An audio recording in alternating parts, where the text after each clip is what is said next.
পিলখানা হত্যার মাধ্যমে দুর্বল করা হয় সেনাবাহিনীকে, চেষ্টা চলে বিতর্কিত করারও। সশস্ত্র বাহিনীর দরবারে প্রধানমন্ত্রী, সদস্যদের ঐক্যবদ্ধ থাকার আহ্বান। হামের প্রকোপ মোকাবিলায় দ্বিতীয় ধাপের টিকাদান। ঢাকা উত্তর দক্ষিণ সহ 4 সিটিতে চলছে কার্যক্রম। সারা দেশে শুরু 20 এপ্রিল। ডেঙ্গু নিয়েও সচেতন থাকার আহ্বান মন্ত্রীর। জ্বালানি সাশ্রয়ের রাজধানীর কয়েকটি শিক্ষা প্রতিষ্ঠানের সপ্তাহে 3 দিন অনলাইনে ক্লাস শুরু। ফিলিং স্টেশনে দীর্ঘ লাইন নিয়মে পরিণত। ঘন্টার পর ঘন্টা অপেক্ষায় ভোগান্তি। 133 অধ্যাদেশের মধ্যে কার্যকারিতা হারিয়েছে 20টি। অন্তর্বর্তী সরকারের তড়িঘড়ির কারণে সংকট। যাচাই বাছাই করে আইনে রূপান্তরের পরামর্শ বিশেষজ্ঞের। এবং ভেস্তে গেল ইরান যুক্তরাষ্ট্র সংলাপ। পাকিস্তানের চুক্তি ছাড়াই বৈঠক। হরমুজ পরমাণু ইস্যুতে নিজেদের অবস্থানে অনড় দুই পক্ষ। আলোচনা চালিয়ে যেতে চায় তেহরান।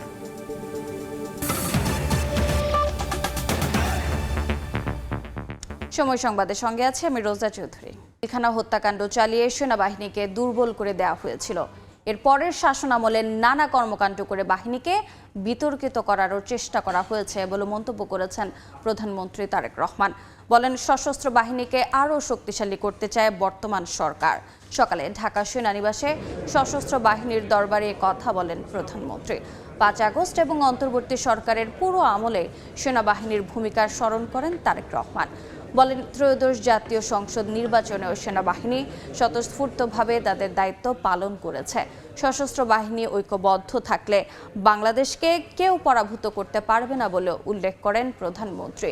তিনি আরও বলেন, জুলাই সনদের প্রতিটি দফা যথাযথভাবে বাস্তবায়নে সরকার বদ্ধপরিকর। 2009 সালে বিডিআর পিলখানায় পরিকল্পিত সেনা হত্যাযজ্ঞ চালিয়ে সেনাবাহিনীকে দুর্বল করে দেওয়া হয়েছিল।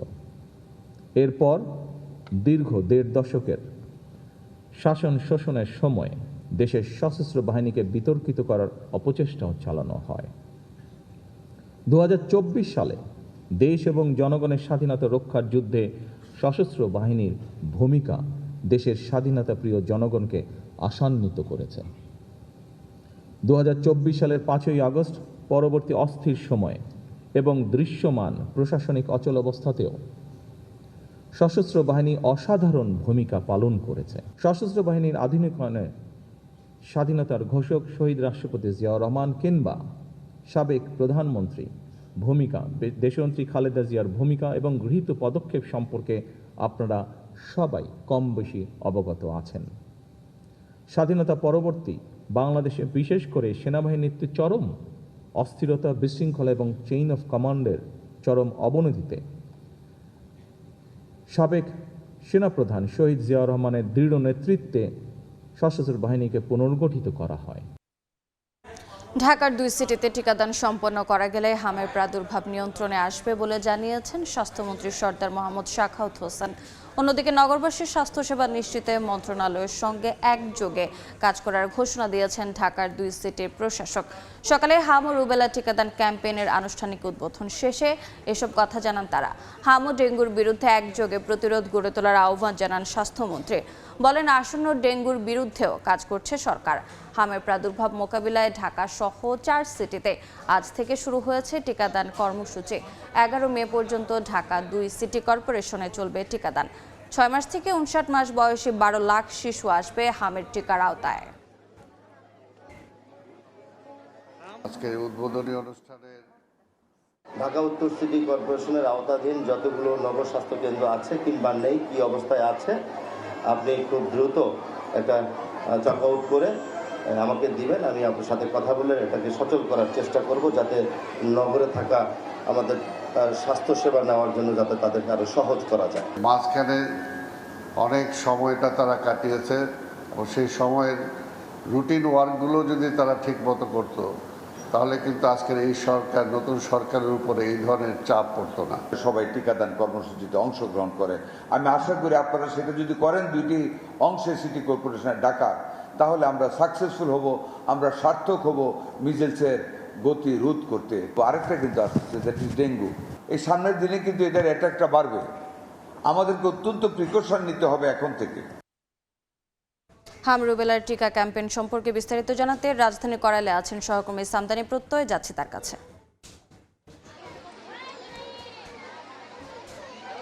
হাম রুবেলা টিকাদান ক্যাম্পেইন আজ সরকারিভাবে আনুষ্ঠানিক উদ্বোধন হয়েছে। আজ সকাল 9টার দিকে ঢাকা উত্তর সিটি কর্পোরেশনের করাইলের এই এরশাদ মাঠে হাম রুবেলা টিকাদান ক্যাম্পেইন 2026-এর আনুষ্ঠানিক উদ্বোধনের ঘণ্টা তিনেক সময় পেরোনোর মধ্যেই ইতোমধ্যে আমরা জানতে পেরেছি এখানকার স্বাস্থ্যকর্মীদের কাছ থেকে তারা 1500-রও বেশি শিশুকে এই হামের টিকা প্রদান করেছেন এবং কিছুক্ষণ আগ পর্যন্ত এখানে তীব্র রোদের দাবদাহকে উপেক্ষা করে অসংখ্য মানুষ তাদের অসংখ্য পিতামাতা তাদের সন্তানকে নিয়ে অভিভাবকরা সন্তানদেরকে নিয়ে বাচ্চাদেরকে নিয়ে এখানে আসছিলেন। এখানে এসে হাম রুবেলার যে টিকা সেই টিকা তারা নিচ্ছিলেন এবং একই সঙ্গে গণমাধ্যম কর্মীদেরকে এখানকার স্বাস্থ্যকর্মীরা বারবার অনুরোধ করছিলেন যাতে আমরা গণমাধ্যমের বরাতে সবাইকে জানাই যে এই টিকাদান কর্মসূচিটি সম্পূর্ণ বিনামূল্যে। কারণ ইতিমধ্যে বিভিন্ন জায়গায় অনেকের মধ্যে এই একটি দ্বন্দ্ব তৈরি হয়েছে যে এই টিকা ক্যাম্পেইনটি আসলে এখানে কোনো অর্থ দিতে হয় কিনা। তো এই সম্পূর্ণ টিকাদান ক্যাম্পেইনটি পুরোপুরি বিনামূল্যে এখানে 6 মাস থেকে 5 বছর বয়সী শিশুদেরকে টিকা প্রদান করা হবে এবং 11ই মে পর্যন্ত ঢাকার 2 সিটি কর্পোরেশন ময়মনসিংহ ও বরিশালে এই টিকা কর্মসূচি চলবে।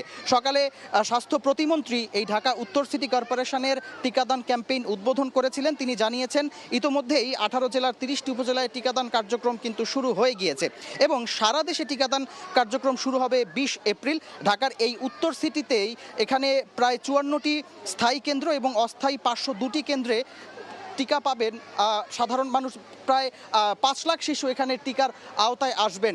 এই মুহূর্তে এখানে আমরা দেখতে পাচ্ছি যে যারা স্বাস্থ্যকর্মী রয়েছেন তারা কিন্তু বেশ এখানে সুচারুভাবেই শৃঙ্খলার সাথে এখানে টিকাদান কর্মসূচি চলছে। এই মুহূর্তে আমরা যাচ্ছি ময়মনসিংহে, সেখানে টিকাদান কর্মসূচি চলছেন, সেখানে রয়েছে সহকর্মী ওবায়দুল হক। আমরা সরাসরি চলে যাচ্ছি ময়মনসিংহে। ঢাকা বরিশালের মতো ময়মনসিংহ সিটি কর্পোরেশনের 33টি ওয়ার্ডে কিন্তু একযোগে হাম রুবেলার যে জরুরি টিকাদান ক্যাম্পেইন সেটি শুরু হয়েছে এবং আজকে সকাল 9টায় এই টিকাদান ক্যাম্পেইনের উদ্বোধন করেন ময়মনসিংহ সিটি কর্পোরেশনের প্রশাসক রুকনুজ্জামান রুকন এবং এরপর থেকেই কিন্তু এই যে টিকাদান কেন্দ্র রয়েছে নগর ভবনের সামনে আমি আছি, এখান থেকে সকাল 9টা থেকে এখন পর্যন্ত কিন্তু 70 জনের বেশি শিশুকে ইতিমধ্যে টিকাদান দেওয়া হয়েছে। পাশাপাশি নগরের প্রত্যেকটি ওয়ার্ডে দুটি করে টিকা কেন্দ্র, ইপিআই সেবা কেন্দ্র, ময়মনসিংহ মেডিকেল কলেজ হাসপাতাল, সিএমএইচ সহ নগর সদন সহ মোট 70টি টিকাদান কেন্দ্র স্থাপন করা হয়েছে। এই টিকাদান কেন্দ্রের মাধ্যমে নগরের যে 6 মাস বয়স থেকে 59 মাস বয়সী শিশু যারা রয়েছে, যারা কখনো টিকা দেয়নি কিংবা একবার টিকা দিয়েছে কিংবা দুবার টিকা দিয়েছে এবং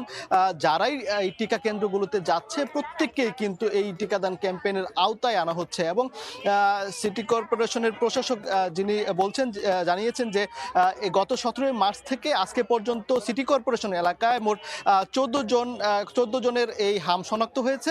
তিনি আশা প্রকাশ করছেন এই জরুরি টিকাদান ক্যাম্পেইনের মাধ্যমে আসলে নগরবাসীর যেমন স্বস্তি ফিরেছে তেমনি প্রশাসক আশা প্রকাশ করছেন যে এই হামের প্রাদুর্ভাব কমবে। তো এই ছিল ময়মনসিংহ সিটি কর্পোরেশনের সামনে থেকে আমার কাছে থাকা সবশেষ খবর। সরাসরি যুক্ত ছিলাম ময়মনসিংহ এবং রাজধানীর করাইলে।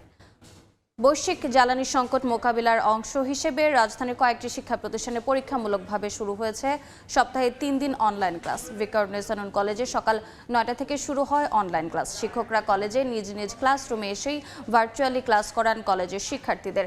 বাসায় বসে শিক্ষার্থীরা অংশ নেন এই ভার্চুয়াল ক্লাসে। শিক্ষকরা জানান বৈশাখীর ছুটি থাকায় পরীক্ষামূলকভাবে কলেজ শাখায় ক্লাস শুরু হলেও পর্যায়ক্রমে স্কুলেও এই কার্যক্রম শুরু করা হবে। সপ্তাহে 3 দিন রবি, মঙ্গল, বৃহস্পতিবার অনলাইন এবং শনি, সোম, বুধবার সশরীরে ক্লাস নেওয়া হবে। তো ওরা ক্যামেরায় আমাকে দেখতে পাচ্ছে কিন্তু আমি ওদেরকে দেখতে পাচ্ছি না।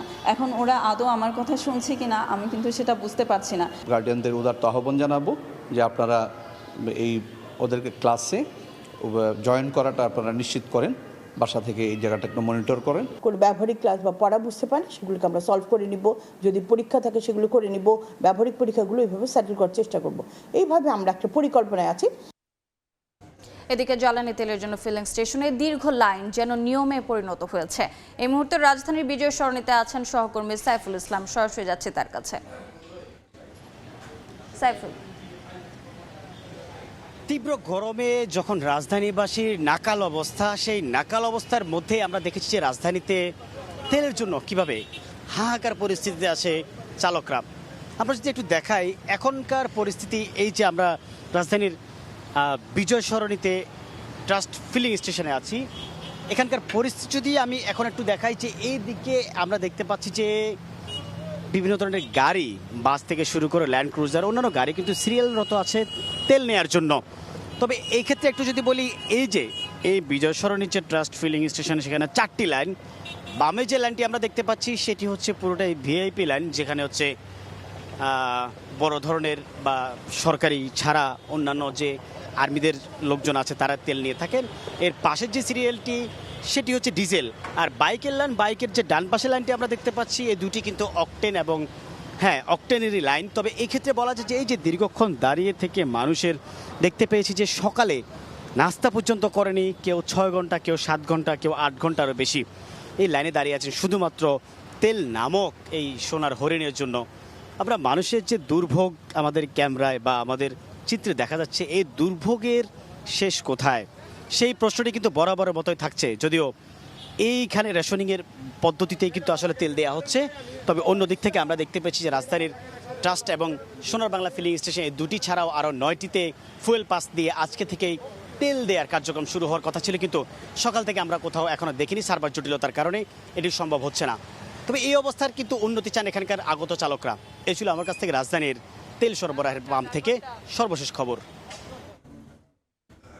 সরাসরি যুক্ত ছিলাম রাজধানীর বিজয় সরণিতে।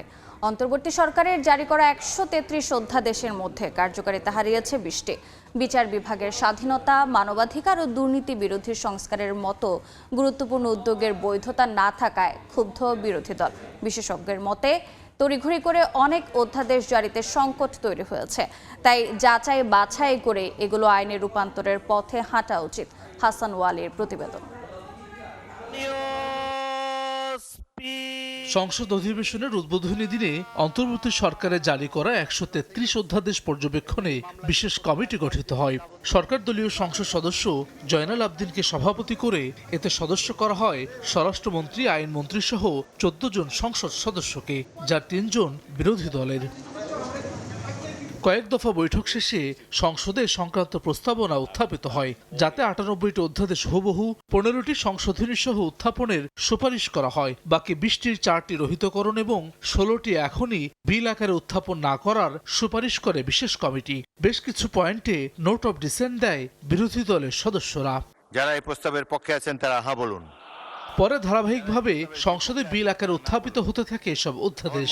সংসদ অধিবেশন বসার 30 দিনের মধ্যে আইনে রূপান্তরের বাধ্যবাধকতায় দিনে 2 বেলা করে অধিবেশন বসতে শুরু করে। সবশেষ শুক্রবারও বসে অধিবেশন। এতে 117টি অধ্যাদেশ 91টি বিলে পাশ হয়। ফলে 4টি রহিতকরণ বিল এবং 16টি উত্থাপিত না হয় মোট 20টি অধ্যাদেশ কার্যকারিতা হারায়। বিল উত্থাপনকে ঘিরে তীব্র বিরোধিতা এবং 2 দফা ওয়াকআউট করে বিরোধী দল। রাষ্ট্রবিজ্ঞানের শিক্ষক অধ্যাপক কাজী মাহবুবুর রহমানের মতে শেষ মুহূর্তে তড়িঘড়ি করে অনেক অধ্যাদেশ জারি করেছে অন্তর্বর্তী সরকার, যাতে তৈরি হচ্ছে সংকট। অন্তর্বর্তী সরকারের সকল অধ্যাদেশ বাস্তবায়ন করার জন্য কমিটমেন্ট দিয়ে তার কোনো দল ক্ষমতা আসে নাই। অন্তর্বর্তী সরকার তার মেয়াদের অল্প কয়েকদিন আগে সে মানবাধিকার কমিশন তৈরি করে গেছে। এটা তো সে না করলেও তখন পারত, নির্বাচিত সরকার হাতে রেখে দিতে পারত। অল্প সময়ের ব্যবধানে বারবার সংসদ ওয়াকআউটকে ইতিবাচক মনে করেন না এই রাজনৈতিক বিশ্লেষক। পার্লামেন্ট থেকে যে কোনো একটা ইস্যুতেই ওয়াকআউট করে ফেলা, এটা এত তাড়াতাড়ি খুব গুড ইমপ্রেশন দেয় না। বিরোধী দলের যে শুধু সংসদের কথায় প্রথমেই যে আলোচনা নিয়ে এটাকে একেবারে শেষ ধরে রাখতে হবে, তার কোনো মানে হয় না। এটা আমাদের দুঃখ। তবে সংসদে তর্ক বিতর্ক ইতিবাচক হিসেবে দেখছেন 2 বিশ্লেষকই। টেকসই সংসদীয় গণতন্ত্র প্রতিষ্ঠায় সংসদকে আরো কার্যকর করা তাগিদ তাদের। আমরা প্রথম দিনে আশা করেছিলাম, আপনিও বলেছিলেন। হাসান ওয়ালি, সময় সংবাদ, ঢাকা। সময় সংবাদে আরো থাকছে। টেলিকম নীতিমালায় সংশোধন আনছে সরকার। ইন্টারনেট সংযোগে একক সুযোগ চান ব্রডব্যান্ড সেবাদাতারা। ব্যবসার সুরক্ষা দাবির যৌক্তিক সংস্কারের পক্ষে মোবাইল অপারেটররা। পাকিস্তানে টানা ২১ ঘন্টার আলোচনার পরও সমঝোতায় পৌঁছাতে পারেনি ইরান যুক্তরাষ্ট্র। চুক্তি ছাড়াই যুক্তরাষ্ট্রে ফিরে গেছেন মার্কিন ভাইস প্রেসিডেন্ট জেডি ভ্যান্স।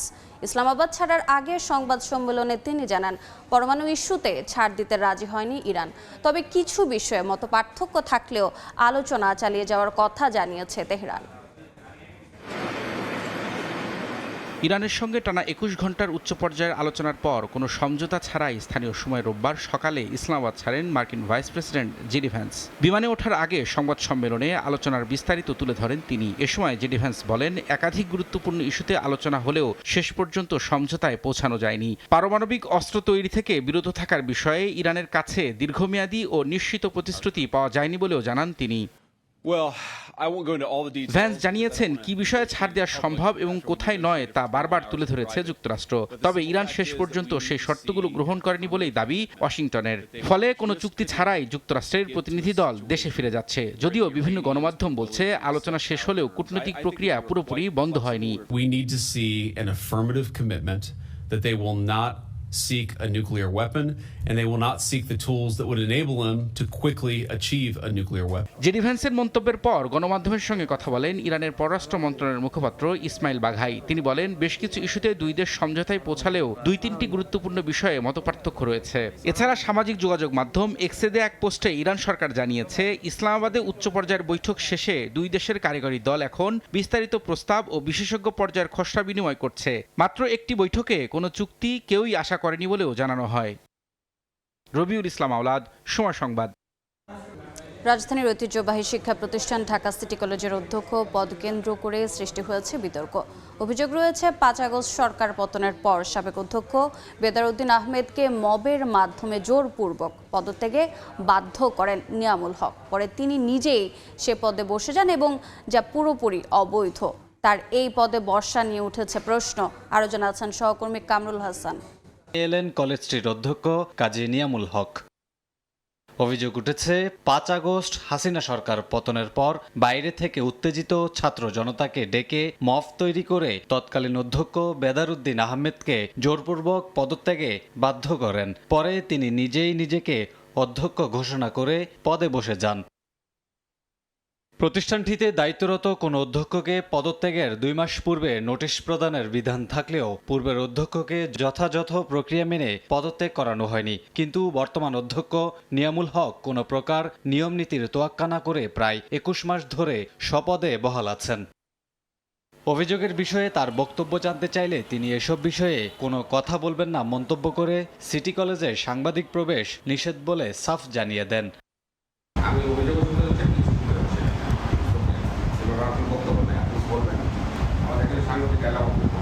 জাতীয় বিশ্ববিদ্যালয়ের উপাচার্য ডক্টর এএসএম আমানুল্লাহ বলেন, সিটি কলেজের অধ্যক্ষ কাজী নিয়ামুল হককে নিয়ে তারা নিজেরাও বিব্রত।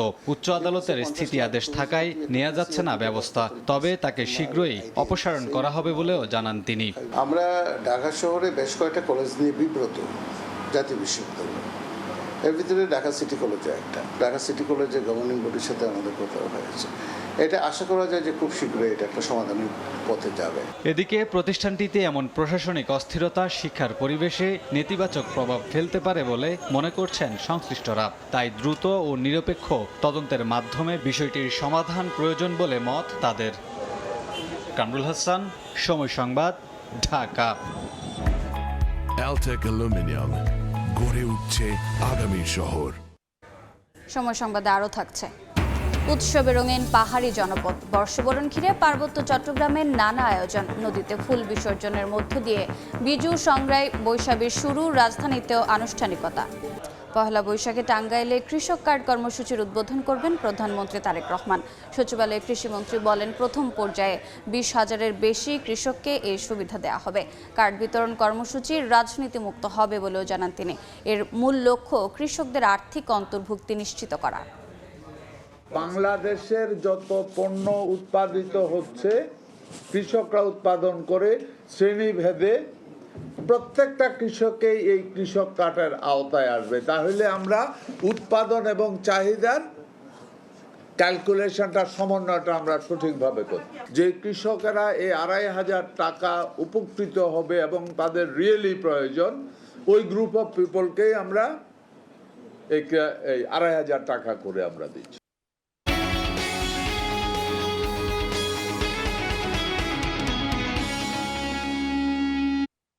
অন্তর্বর্তী সরকারের টেলিকম নীতিমালা সংশোধন করছে বর্তমান সরকার।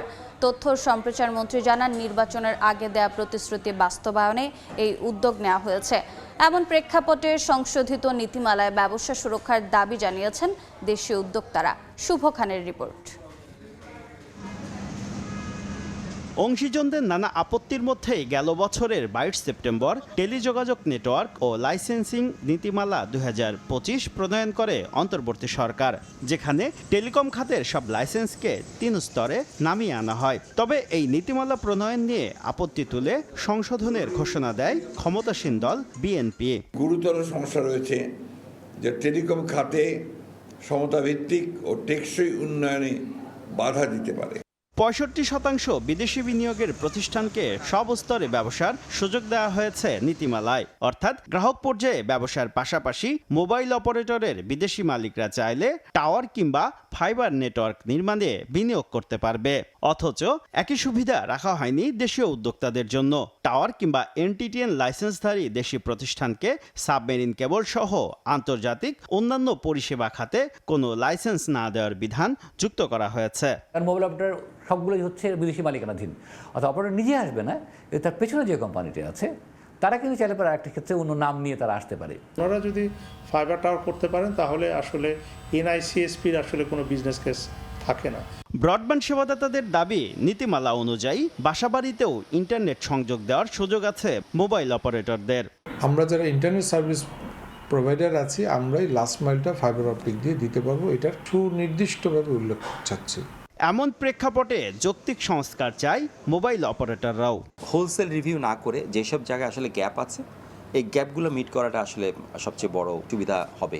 তথ্য ও সম্প্রচার মন্ত্রী জানান, এরই মধ্যে টেলিকম নীতিমালা সংশোধনের কাজ শুরু হয়েছে। তথ্য মন্ত্রণালয়, টেলিকমিউনিকেশন মিনিস্ট্রি মিলে আমরা একটা ক্লাস্টার করার উদ্যোগ নিয়েছি। খাত সংশ্লিষ্টদের তথ্য মতে টেলিকম খাতের 80% রাজস্ব মোবাইল অপারেটরদের দখলে, বাকি 20% রাজস্ব ভাগাভাগি করে ব্রডব্যান্ড সেবাদাতা এবং অবকাঠামো খাতে বিনিয়োগকারী প্রতিষ্ঠানগুলো। শুভ খান, সময় সংবাদ, ঢাকা। রঙিন পাহাড়ি জনপদ, বর্ষবরণ ঘিরে পার্বত্য চট্টগ্রামে নানা আয়োজন।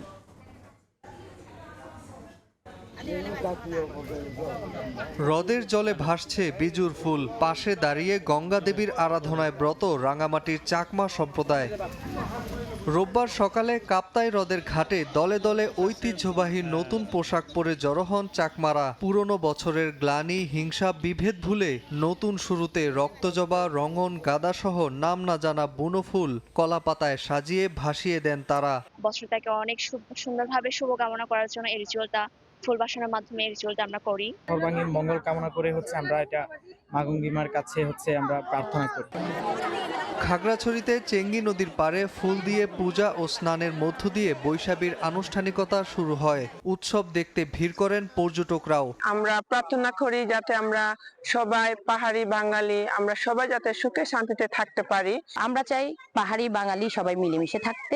এছাড়া সাঙ্গু নদীর ঘাটে ফুল বিসর্জন দেন বান্দরবানের তঞ্চঙ্গা সম্প্রদায়। মোমবাতি জ্বালিয়ে প্রার্থনাও করেন তারা। নাজমুল হাসান পুলক, সময় সংবাদ। দেখছেন সময় সংবাদ। আবারও দেশের বাইরের খবর। ভারী বৃষ্টি ও ঝড়ো হাওয়ায় বিপর্যস্ত চীনের জিয়াংজি ও ফুজিয়ান প্রদেশ। ঝড়ের আঘাতে লণ্ডভণ্ড হয়ে গেছে বহু বাড়িঘর, উপড়ে গেছে গাছপালা। ঝড়ের পাশাপাশি শিলাবৃষ্টির কারণে নষ্ট হয়ে গেছে বিস্তীর্ণ ফসলি জমি। বিদ্যুৎ বিচ্ছিন্ন হয়ে পড়েছে বিভিন্ন এলাকা। ক্ষয়ক্ষতি মোকাবিলায় এরই মধ্যে কাজ শুরু করেছে স্থানীয় প্রশাসন। উদ্ধার অভিযানের পাশাপাশি বিদ্যুৎ ব্যবস্থা স্বাভাবিক করতে কাজ করে যাচ্ছে দেশটির দুর্যোগ ব্যবস্থাপনা বিভাগ। চীনের আবহাওয়া বিভাগের তথ্য মতে কেবল শুক্রবার রাতে 6 ঘন্টায় 117 মিলিমিটার বৃষ্টিপাত রেকর্ড করা হয়। এতে নিম্নাঞ্চল তলিয়ে যাওয়ার পাশাপাশি পাহাড়ি এলাকায় ভূমিধস দেখা দেয়। প্রাণহানি এড়াতে সতর্কতা জারি করে স্থানীয় প্রশাসন।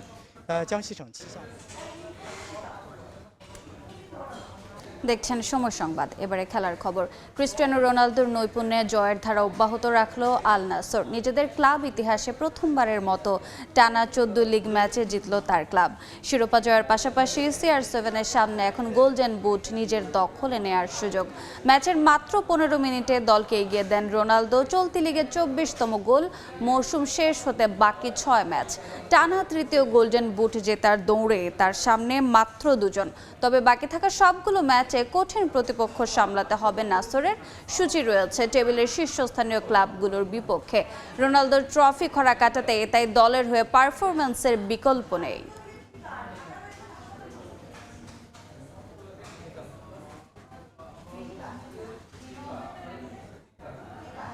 সময় সংবাদের শীর্ষ সংবাদগুলো জানিয়ে দিচ্ছি আরেকবার। পিলখানা হত্যার মাধ্যমে দুর্বল করা হয় সেনাবাহিনীকে, চেষ্টা চলে বিতর্কিত করারও। সশস্ত্র বাহিনীর দরবারে প্রধানমন্ত্রী, সদস্যদের ঐক্যবদ্ধ থাকার আহ্বান। হামের প্রকোপ মোকাবিলায় দ্বিতীয় ধাপের টিকাদানে ঢাকা উত্তর দক্ষিণ সহ 4 সিটিতে চলছে কার্যক্রম। সারা দেশে শুরু 20 এপ্রিল। ডেঙ্গু নিয়েও সচেতন থাকার আহ্বান মন্ত্রীর। এবং জ্বালানি সাশ্রয়ের রাজধানীর কয়েকটি শিক্ষা প্রতিষ্ঠানের সপ্তাহে 3 দিন অনলাইনে ক্লাস শুরু। ফিলিং স্টেশনে দীর্ঘ লাইন নিয়মে পরিণত। ঘন্টার পর ঘন্টা অপেক্ষায় ভোগান্তি।